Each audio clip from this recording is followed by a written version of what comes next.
मऊ मानिकपुर क्षेत्र में जितने भी विधायक बने हुए हैं, किस तरह के काम करवाए गए हैं और किस तरह की इन लोगों ने उपलब्धि की हुई है?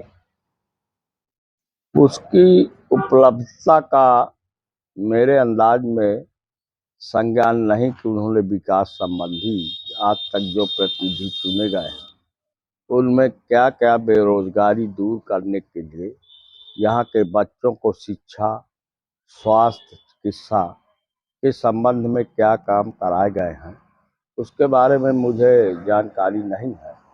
लेकिन जब से मैं समाज सेवा में और राजनीति में आया हूँ उसके लिए मैं बता सकता हूँ कि मेरी उपलब्धियां निम्न रही। मऊ मानिकपुर विधानसभा क्षेत्र के अंतर्गत मैंने इस शासन से माननीय मुख्यमंत्री जी से अनुरोध करके ग्राम सिमरिया चरणदासी में ग्राम विकास प्रशिक्षण केंद्र की अनुमति दिला करके उसका काम भी ग्रामीण, जिसमें सचिव लोग, ग्राम विकास से संबंधित अन्य कर्मचारीगण, ग्राम विकास से संबंधित जनता के लिए करीब 40 करोड़ रुपए स्वीकृत हो गया है। उसका काम भी शुरू है। इसकी रूपरेखा मेरे द्वारा प्रस्ताव प्रस्तुत किया गया था। माननीय मुख्यमंत्री जी ने उससे स्वीकार करके उस काम को चालू भी करा दिया है। माननीय मुख्यमंत्री जी का, योगी आदित्यनाथ जी का विशेष तौर से मऊ मानिकपुर क्षेत्र के विकास के लिए विशेष योगदान है। उन्होंने मऊ मानिकपुर क्षेत्र के ग्राम सिमरिया चरणदासी में महिला महाविद्यालय की स्वीकृति प्रदान की है, राजकीय महिला महाविद्यालय, जिसकी भूमि की नाप हो चुकी है। शीघ्र ही निर्माण कार्य उसका भी हो जाएगा। इसी तरह राजकीय नर्सिंग कॉलेज हमारे जिले में नहीं थे। राजकीय नर्सिंग कॉलेज के लिए माननीय मुख्यमंत्री जी ने ग्राम सिमरिया चरणदासी में स्वीकृति प्रदान कर दी गई है। निकट भविष्य में वो भी काम चालू हो जाए। मेरा काम केवल जनता के और गांव के विकास के लिए कि हमारे क्षेत्र के मऊ मानिकपुर विधानसभा के लोग कैसे रोजगार और स्वरोजगार दोनों में आत्मनिर्भर हो जाए और गरीबी दूर हो। क्योंकि बहुत से गरीबी के कारण, जिसमें कोल आदिवासी, अनुसूचित जाति के लोग, अनुसूचित जनजाति के लोग, अन्य वर्ग के, अन्य जातियों के और अन्य धर्मों, अन्य वर्ग के बच्चों को जो जिनके पास पैसा नहीं है वो उच्च शिक्षा नहीं प्राप्त कर पाते, उनके लिए मेरे द्वारा विशेष तौर से प्रयास किया जा रहा है कि ज़्यादा से ज़्यादा राजकीय सुविधा के साथ राजकीय शिक्षा इनको प्रदान हो। अभी राजकीय चिकित्सालय हो के लिए मेरे द्वारा जो है उसमें कई मशीनें और कई डॉक्टरों की पोस्टिंग के लिए लिखा गया है। निकट भविष्य में वो भी संभावित है। माननीय मुख्यमंत्री जी ने आश्वासन दिया है कि वो भी काम पूरा कराया जाएगा। इतने दशक बीत चुके हैं, लेकिन हाँ पाठक क्षेत्र के जो कोल आदिवासी हैं, हाँ, उनकी स्थिति नहीं बदली हुई है, तो इसमें आप किसको दोषी मानते हैं? देखिए, यहाँ के राजनीतिक उल्लू चाटकार, जो चाटकार व्यक्ति थे और अपना राजनीतिक उल्लू सीधा करने के लिए उनको भटकाते रहे, वो खुद ही नहीं चाहते कि आगे विकास करें।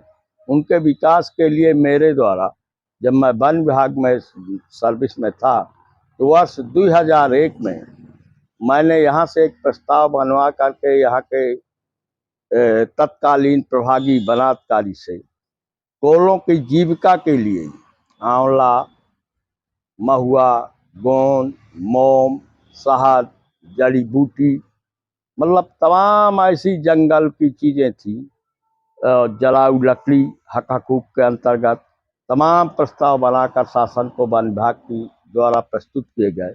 आज भी कोल आदिवासी अब उनसे अपना गुजर कर रहे हैं। अन्यथा उनमें बड़े बड़े ठेका होते थे, जो लाभ ठेकेदारों को होता था वो लाभ उनको कोल आदिवासियों को वर्तमान में हो रहा है। अच्छा, और तेंदुपत्ता में के तुलान में भी वो सहयोग करके काफ़ी पैसा कमा रहे हैं। अब केवल आदिवासी विकास की ओर बढ़ रहा है और धीरे धीरे यदि समाज के लोग उनके विकास के लिए लग जाएं तो निश्चित रूप से उनकी गरीबी दूर की जा सकती है और भविष्य में मैं उनके लिए काम करता रहूँगा और करता हूँ। 2027 हम्म, हम्म। में विधानसभा के चुनाव होते जी, 2027 में विधानसभा के चुनाव है। मैं जनता की सेवा में लगा हुआ हूँ। यदि जनता की इच्छा है कि आप जो है 2027 का चुनाव मऊ मानिकपुर क्षेत्र से लड़े, यदि जन सहयोग इसी तरह प्राप्त होता रहा और हमारी पार्टी भारतीय जनता पार्टी मुझे उम्मीदवार बनाती है तो जरूर जनता की सेवा में आने का प्रयास करूंगा। आपको लगता है कि ये दिग्गज नेता हैं न और वो लाइन में लगे हुए हैं? देखिए, दिग्गज नेता जितने भी हैं वो बाहरी लोग हैं। स्थानीय आज तक मऊ मानिकपुर में विधायक नहीं हुए और मैं एक स्थानीय व्यक्ति हूँ और जो स्थानीय होगा वही विकास करेगा। स्थानीय लोगों को ज्यादा विश्वास स्थानीय लोगों से होता है, बाहरी लोगों से नहीं होता।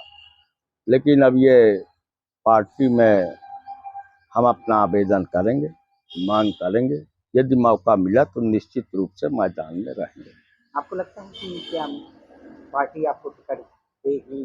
देखिए, जिससे विधानसभा से पार्टी में एक कोर कमेटी होती है। कोर कमेटी में हम अपना आवेदन करेंगे और एक सिस्टम के अंतर्गत भाजपा टिकट देती है जिसमें जनता का सर्वे है और आपका मीडिया बंधुओं का सर्वे है और कमेटी की संस्तुति है और उच्च स्तर से संस्तुतियों का है। तो ये तो इस हिसाब से वहाँ टिकट मिलता है। यदि पार्टी देगी तो निश्चित रूप से लड़ेंगे। मांग करना तो हमारा धर्म है, उचित है। हम भारतीय जनता पार्टी के सच्चे सिपाही हैं, सच्चे सिपाही रहेंगे। मांग करना कोई अनुचित बात नहीं। क्या नाम है?